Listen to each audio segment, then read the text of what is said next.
Labdien, esmu Andris Prikas, esmu fizioterapeits, un šodien vēlos pastāstīt par elementārām lietām, kas būtu jāievēro piedaloties stipro skrējienā.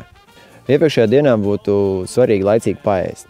Vēlākais, kad vajadzētu ēst, tas būtu 7:00. Un vakariņās vajadzētu ēst putnu gaļu, griķus, rīsus, makaronus un lietot daudz šķidrumu, mēram 1,5 līdz 2 litrus. Cilvēkiem, kas ikdienā nodarbojās ar sportu, īpaši gatavošanās stipro skrējienam, nav vajadzīgi. Savukārt cilvēki, kas stipro skrējienā skries pirmo reizi pēdējā mēneša laikā, es ieteiktu iepriekšējā vakarā noskriet vismaz 1 līdz 2 kilometrus. Pārlikt pāri mazam grāvim vairākas reizes, parāpot pa zemi, pavelties, uzrāpties kokā. Visus šos elementus sastapsiet arī trasē, jo mums ir svarīgi panākt to, lai ķermenis pierod pie gaidāmiem pārbaudījumiem. Ieteikt laicīgi iet gulēt. Būtu labi izgulēties vismaz 8 līdz 10 stundas. Vēlākais, kad vajadzētu celties, būtu 5 stundas pirms skrējiena.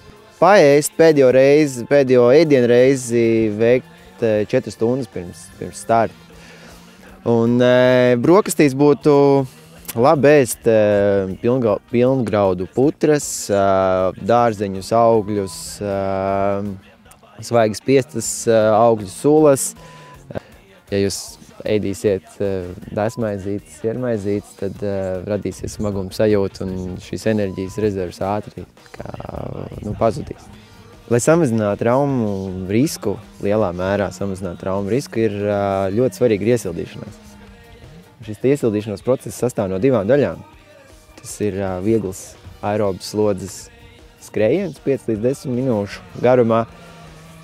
Šim skrējienam ir jābūt tik ilgam, cik kad cilvēkam parādās pirmie sviedri.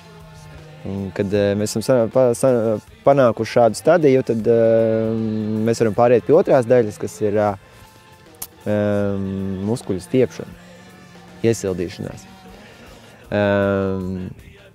Šo muskuļu stiepšanu vajadzētu veikt tādu, kad pildot vingrinājumu, muskulī iestiepjam maksimālā garumā un noturam apmēram 1 sekundi šo iestiepumu un veicam ļoti daudz atkārtojumu skaitu, vismaz 20 reizes. Ir jāiesilda pilnīgi visas muskuļu grupas, jo skriešana ir tas veids, kur strādā pilnīgi visi muskuļi. Pagājušajā gadā pats skrēju stipro skrējienā un novēroju tādu situāciju, ka tikko sākot skriet, ieskrienot pirmajos ūdeņos, paskrienot 1 kilometru, cilvēki sāk sūdzēties par to, ka viņiem rauj krampji, par to, ka viņi jau ir piekusuši, ka viņiem vairs nav spēka. Un tas izskaidrojums to, ka cilvēks pietiekami nav iesildījies. Nav iesildīta šī elpošanas sistēma, nav iesildīta kustība balsta aparāts. Šajā gadījumā tie ir muskuļu saites.